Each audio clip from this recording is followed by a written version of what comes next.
tenho uma pergunta. Como é que você toma o seu café? Será que é puro ou com leite? Você comete o crime de colocar um monte de açúcar ou prefere aquele cafezinho amargo como a vida? Quente ou gelado? Filtrado? Expresso ou, pelo amor de Deus, instantâneo? E você toma o seu café pela boca ou... O quê? Lívia Andrade diz que introduziu 1 litro de café pelo ânus por estética. Não, gente, aí já é demais, né? Isso é uma piada pra cima de tio Rei, não. Não. Bom, a verdade é que não existe jeito errado de tomar café. Pelo menos não quando você bebe pela boca. O único erro mesmo é não tomar café. Pelo menos é isso que pensa boa parte da população mundial. O café é a 3ª bebida mais consumida do mundo, ficando atrás apenas da água e do chá. Todos os dias, mais de 2 bilhões de xícaras de café são consumidas no mundo todo. E se quase todo mundo gosta de café, você pode culpar o Brasil. Sim, foi o Brasil que popularizou essa bebida, que de certa forma moldou a história da humanidade, garantindo muitas noites em claro e diversas crises de ansiedade. E por falar em crise de ansiedade, se você é fã de café como eu, você já deve ter notado que o preço do café tá, nas alturas.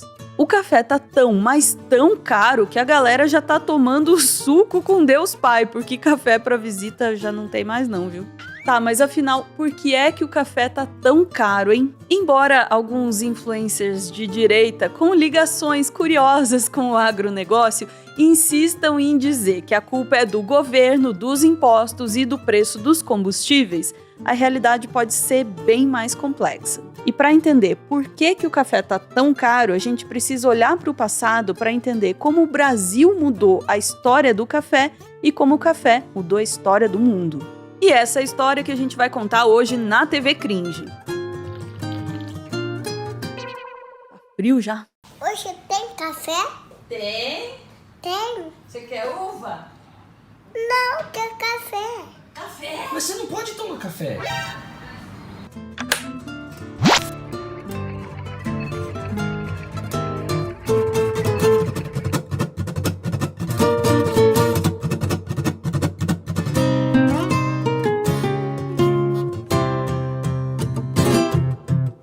O café que a gente consome vem de 2 das 124 espécies de arbustos do gênero Coffea. O Coffea arabica, chamado popularmente de café arábico, e o Coffea canephora, chamado popularmente de café robusta. Cerca de 75% do café produzido no mundo hoje é o café arábico, que é mais doce, menos amargo e tem um sabor mais frutado. Esse café é muito mais saboroso, mas também é bem mais difícil de produzir e por isso ele é mais caro e é utilizado nos cafés especiais. Os outros 25% constituem o café robusta, que, como o nome já diz, é mais robusto.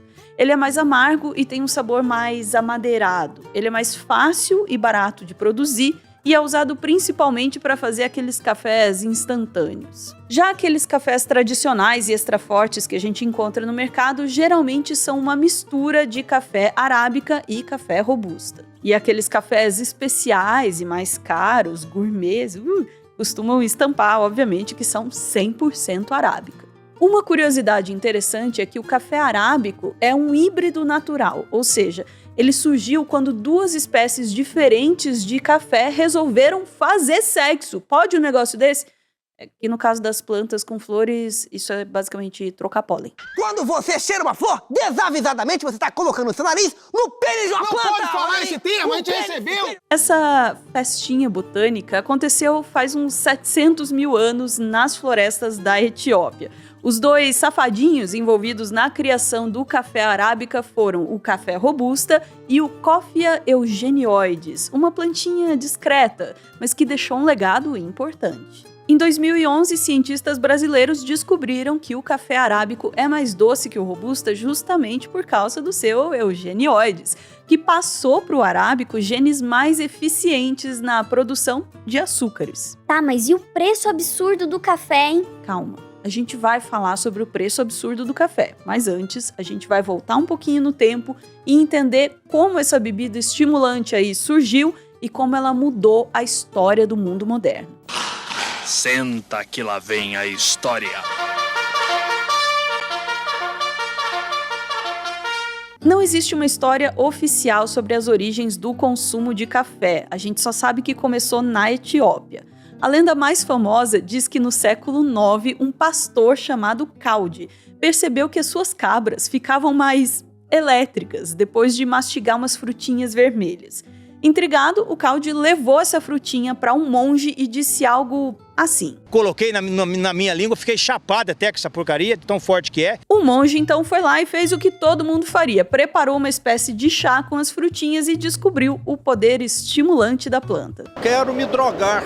Tudo isso aconteceu com o café arábica nas terras altas da Etiópia, onde o clima era mais ameno. E como café e fofoca andam de mãozinhas dadas, vocês sabem muito bem disso, logo a notícia e o café chegaram no mundo árabe, mais especificamente na região onde hoje é o Iêmen. As terras altas do Iêmen, com um clima igualmente ameno, se tornaram o primeiro grande centro de cultivo de café fora da Etiópia. Os árabes adoraram a bebida quando perceberam que o café ajudava a passar a noite acordado rezando.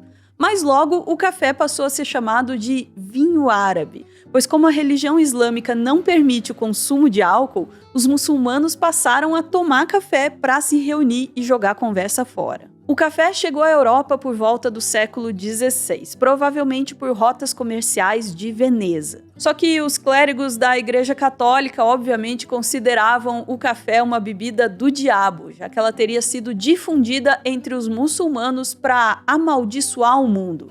Caraca, hein? Eles chamavam o café de a invenção amarga de Satanás. Continua frio. O capeta tá aqui, ó, e crianças de 2 anos e meio. O capeta está aqui, ó. Conta a história que os clérigos pediram ao Papa Clemente VIII para proibir os cristãos de beber café. Mas aí o Papa fez o quê? Ele disse que ele só tomaria uma decisão depois de experimentar a bebida. Safadinho, né?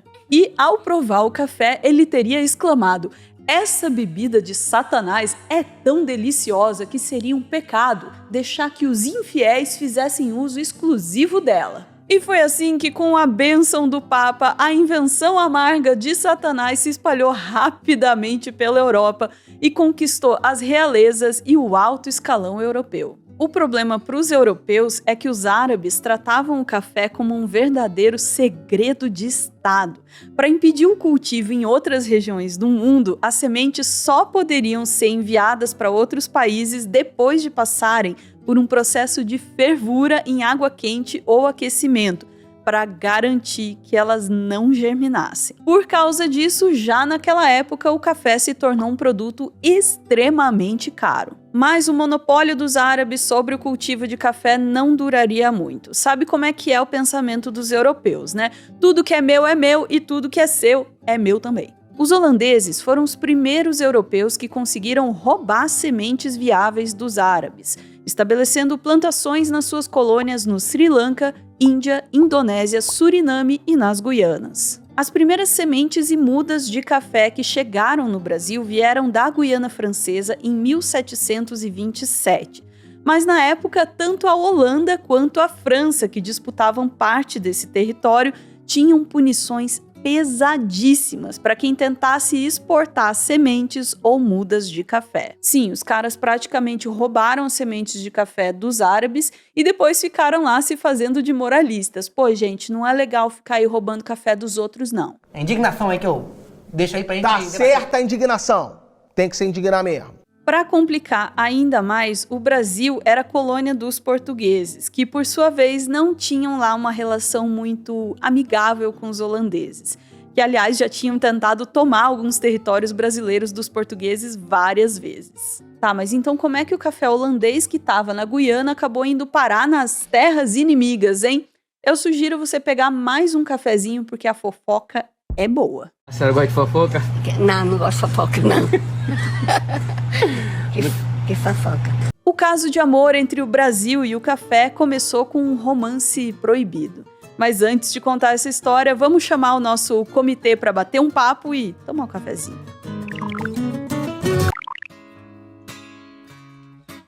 Oi, galera do comitê, eu tenho uma pergunta para vocês. Como é que vocês estão conseguindo lidar com o preço do café, hein?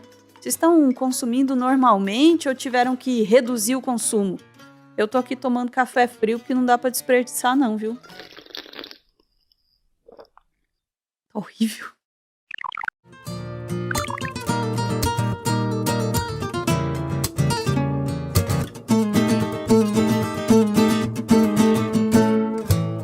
Ok, vamos para a história. Em 1727, um oficial do exército luso-brasileiro foi enviado para as Guianas com uma missão: resolver a disputa de fronteiras entre as Guianas francesa e holandesa. O nome dele era Francisco de Melo Palheta, mas o Palheta tinha ainda uma missão secundária: trazer para o Brasil mudas e sementes de café. Espertinho, hein? E para o Palheta, missão dada é missão cumprida. Diz a lenda que o Palheta seduziu e teve um caso amoroso com a esposa do governador da Guiana Francesa, que presenteou o Palheta com um buquê no qual estavam escondidas 5 mudas e 30 sementes de café arábica.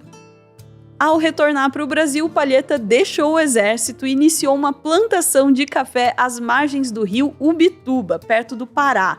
A plantação até se desenvolveu mais do que na Guiana, mas não chegou a crescer o suficiente para incentivar o cultivo em larga escala. Por quase 100 anos, o café foi usado apenas como planta ornamental no Brasil, quase sem uso comercial. E isso se deve, em parte, ao fato de que o café arábico não é nada fácil de cultivar. A temperatura não pode ser muito alta, mas também não pode ser muito frio. O solo não pode ser muito arenoso, mas também não pode ser muito argiloso. O café arábico adora chuva e umidade, mas precisa de uma época de seca para que a planta cresça e comece a florescer e frutificar. Chato pra caralho, por isso. Ou seja, o nosso café fresquinho vem de uma planta cheia de frescura.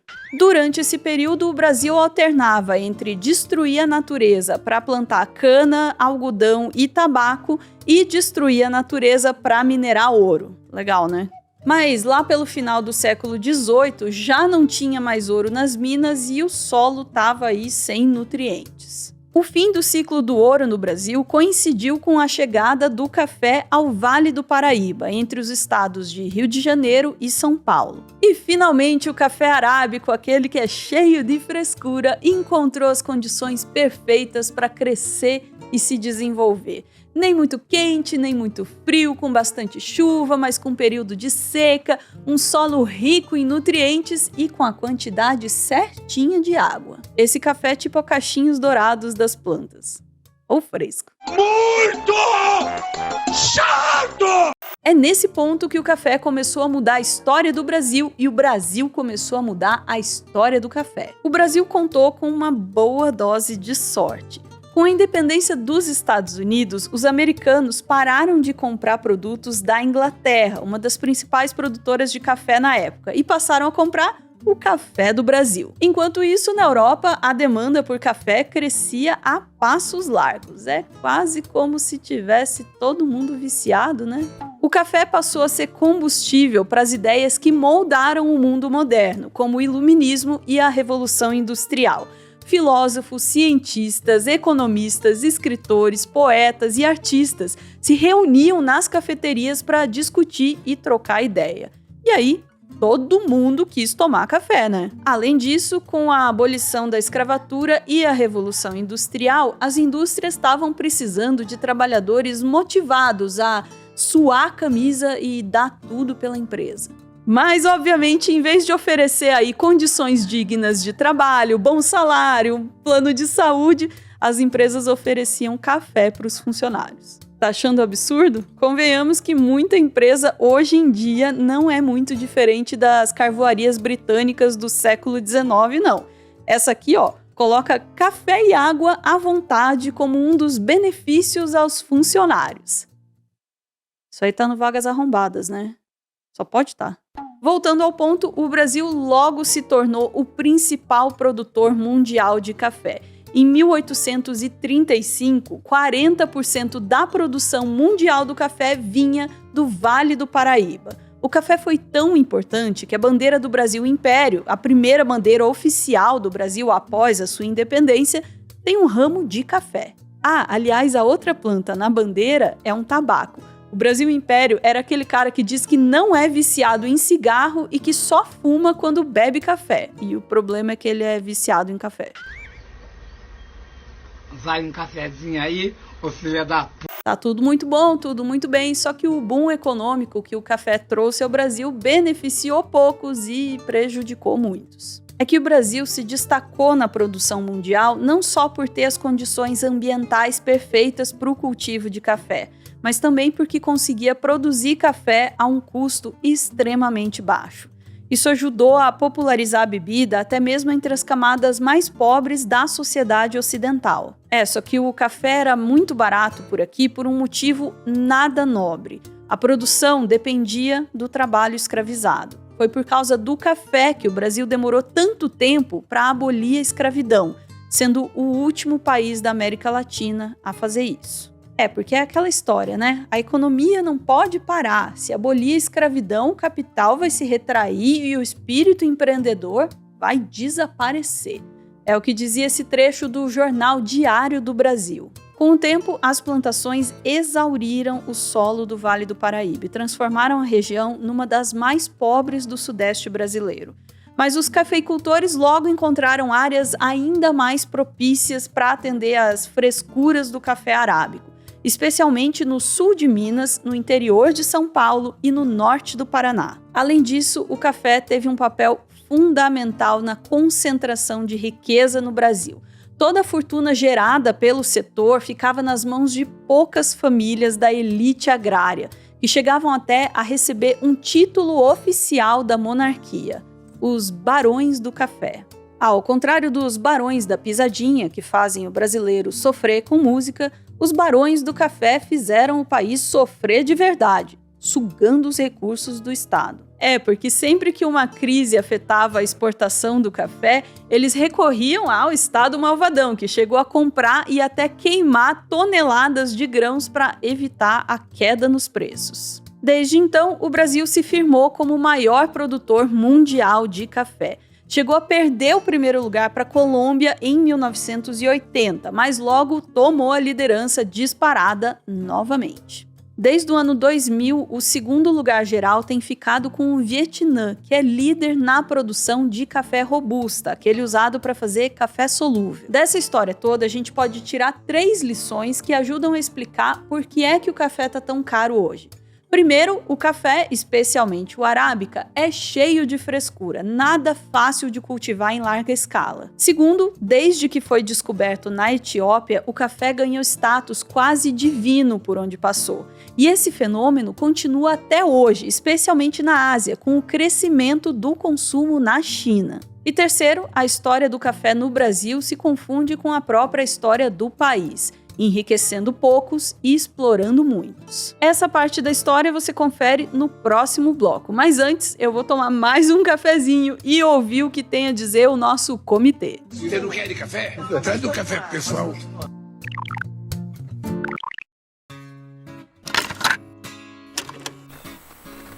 Não sei se é verdade não, mas tem um amigo meu que disse que o custo-benefício da cocaína tá mais barato. Se é verdade, não sei.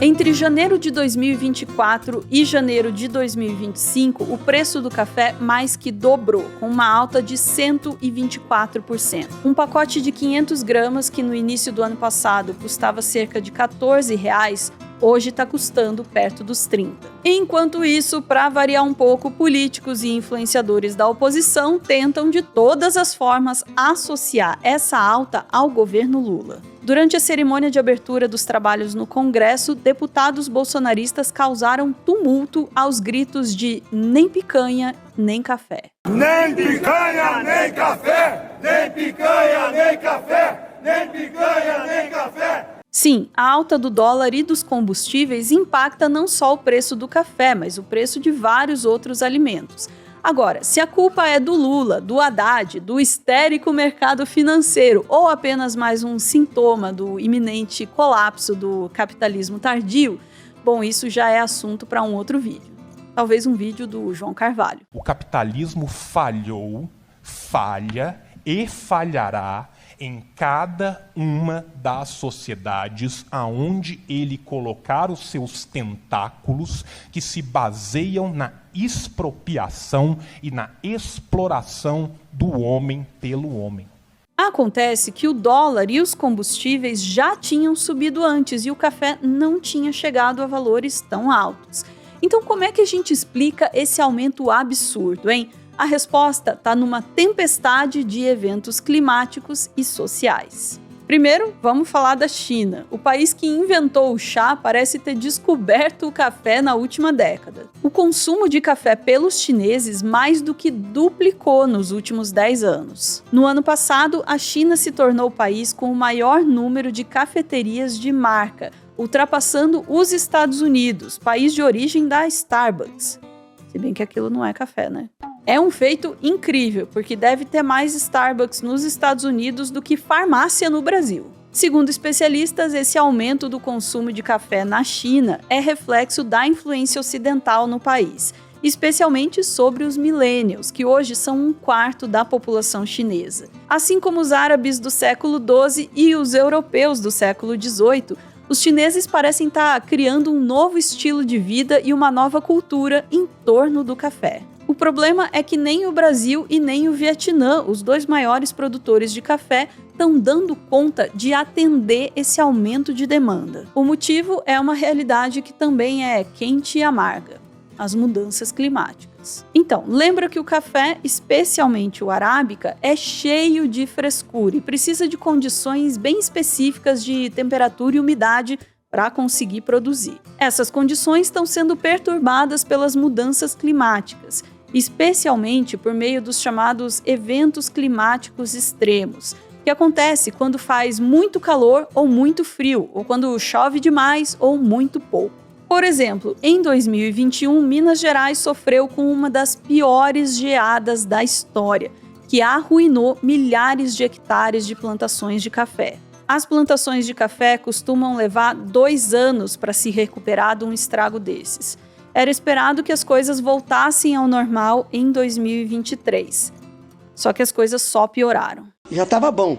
Diz que a mudança para melhor, não estava muito bom. Estava meio ruim também. Estava ruim. Agora parece que piorou. Entre 2023 e 2024, a dupla El Niño e mudanças climáticas trouxeram um calor escaldante e uma seca prolongada para as plantações de café.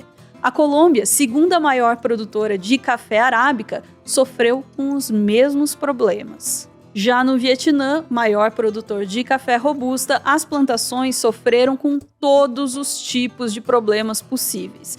Primeiro, altas temperaturas e secas, e depois com doenças. E por último, com um fortíssimo ciclone tropical. Para piorar, tensões geopolíticas no Oriente Médio, especialmente no Mar Vermelho, dificultaram o escoamento do café robusta produzido pelo Vietnã, aumentando ainda mais a demanda por café arábica. A situação está tão complicada no Vietnã que as plantações de café estão sendo substituídas por essa fruta aí, o durião, conhecida como a fruta mais fedida do mundo. A fruta é tão fedida, mas tão fedida, que países como a Tailândia, o Japão e Singapura possuem leis proibindo o consumo da fruta em locais públicos, como ônibus e metrôs. Em resumo, a China aumentou drasticamente a demanda por café, enquanto as mudanças climáticas diminuíram drasticamente a oferta. Mas mesmo diante desse cenário, o Brasil bateu o recorde de exportação de café no ano passado. 50 milhões de sacas, cerca de 3 milhões de toneladas. Daí, olha só, essas 50 milhões de sacas exportadas representam mais de 90% do café produzido. Ou seja, a cada 10 quilos de café produzidos no Brasil, 9 são exportados e apenas 1 quilo fica para o consumo interno. E aí o que acontece é que o Brasil precisa importar café. Sim, comprar café de outros países, encarecendo ainda mais o café que chega nos supermercados. A maior parte do café brasileiro é cultivada por pequenos produtores rurais, que raramente negociam diretamente com o mercado internacional. Não, a exportação costuma ser intermediada por cooperativas e empresas exportadoras, conhecidas como trading companies. Uma das maiores exportadoras de café do Brasil é o grupo Monte Santo Tavares, que é responsável por 8% das exportações de café do país. A Monte Santo Tavares está, inclusive, pedindo arrego para renegociar suas dívidas, grande parte delas com o governo federal. Barões do café pedindo socorro ao Estado em tempos de crise. Tem coisas no Brasil que não mudam nunca, né? Sim, as coisas estão bem ruins agora. Mas calma, que pode piorar. Esse é o pior dia da minha vida. É o pior dia da sua vida até agora. Se nada for feito para frear as mudanças climáticas, e convenhamos, nada está sendo feito, os eventos climáticos vão se tornar ainda mais frequentes e severos. Um estudo publicado no ano passado prevê que, até o fim do século, até 75% das terras que hoje cultivam café arábica no Brasil podem se tornar improdutivas, devastadas pela seca e pelas doenças. Uma possível solução seria criar variedades e até espécies novas de café mais resistentes ao calor, à seca e às doenças.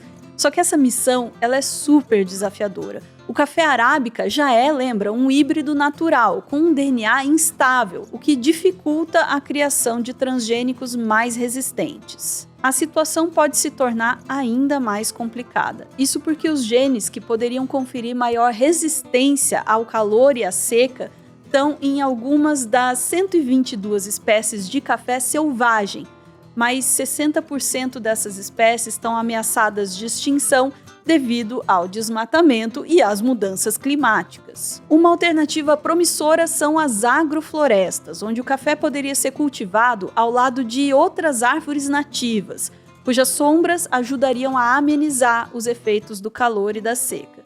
No entanto, essa ideia ainda é pouco discutida e, por diminuir a produtividade, pode não ser muito bem recebida pelos produtores de café. Para os produtores e para os amantes de café, as previsões do futuro não são nada boas. No Brasil, é estimada uma redução de 4% na produção de café em relação ao ano passado. Se for considerar só o café arábico, as previsões são ainda piores, uma queda de 12%. Desde que conquistou o mundo árabe e ocidental, o café fez muito mais do que só manter a gente acordado para girar a ingrata roda do capitalismo. O café moldou culturas, impulsionou revoluções e se tornou símbolo de encontros e de novas ideias. Mas agora parece que a gente está à beira de um declínio, ou pior, de um colapso. E olha, eu não tô falando só do café, não. Pois o colapso do café é só mais um reflexo do colapso ambiental e social que já tá acontecendo. Talvez isso seja um sinal de que já passou da hora da gente se reunir para discutir como transformar e revolucionar o mundo mais uma vez. Vamos lá, a gente já fez isso antes, né? E é melhor a gente fazer isso agora enquanto ainda tem café na xícara, né? Quero café! Quero café! Quero café! Isso aqui é uma porcaria!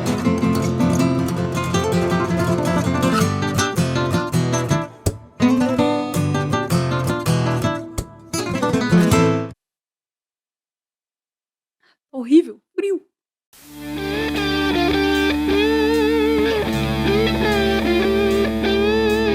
Muito obrigada por ver esse vídeo até o final. Quem apoia a TV Cringe aparece aqui no finalzinho para passar o seu recado e homenagear quem ama. Se você quiser fazer parte do nosso comitê, é só ir até a página do canal e clicar no botão Seja Membro. O João Vitor fez isso e hoje ele tá aqui para mandar um recado para Fernanda. Pra ti, o meu amor. Posso sentir ao acordar que estou em casa. Meu lar tem nome, um sorriso lindo e o maior amor do mundo. Amo saber que podemos contar um com o outro e que o futuro nos terá como queremos. Eu, pertinho do seu abraço, e você, quentinha no meu. Te amo, Fernanda. Ai, gente, que lindo. Beijo.